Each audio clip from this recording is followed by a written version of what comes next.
you first have to hold it not like this, like a cigarette, not like this, like a stick. It needs to go in the center of the palm here. And then you take it this way. Then it stays in the hand, and that's what you do. And it needs to be like the arm is longer. That is the priority.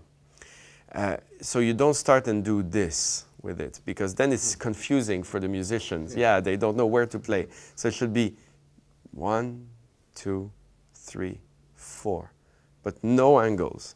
So that is, but this is why also I like not to use it, because then I can be more flexible. Because when you have this, it's not so flexible. I only have my left hand to be flexible. And I like to have both hands to be shaping the music.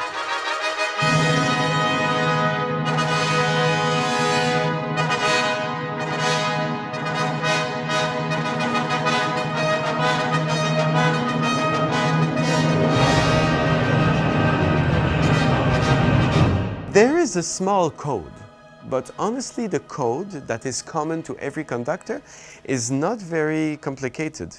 It has to do with how to beat time. 1, 2, 3, 4, or if the piece is in 3 is 1, 2, 3, and if the piece is in 2 is 1, 2.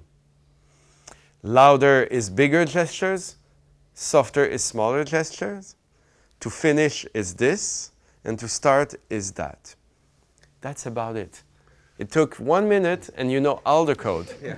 Then all the rest is very personal to each conductor. How you want, if something is more staccato, more détaché, detached, you do something like this, but some other conductors will do something like that. And if you want it quieter, some conductors do this, some others do that, I do this. So it all depends, and it needs to be clear for the orchestra without having to explain it. So it's a little bit mysterious.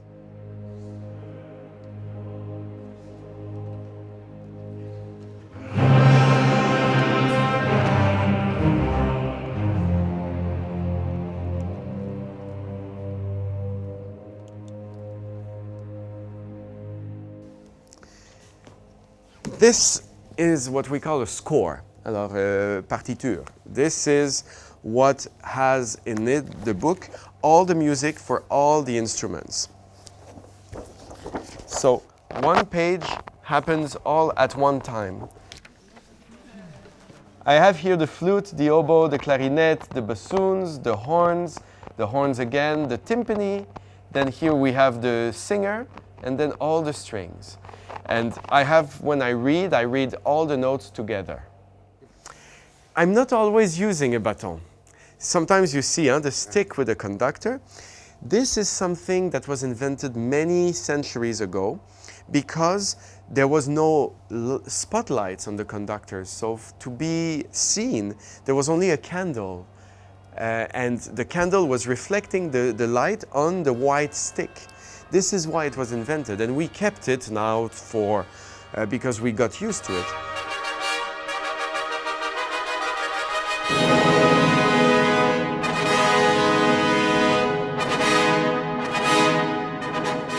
The face is even more important. The eyes. If music is really terrifying, my eyes will go very bright, and if it's something very quiet, my eyes will close. And it's about the full body also, the shoulders, about how you stand. If something has to be like holding a little baby, I will bend like this. And if something has to be majestic, then I will do with broad shoulders this way. And that is, it's important that the whole body participates.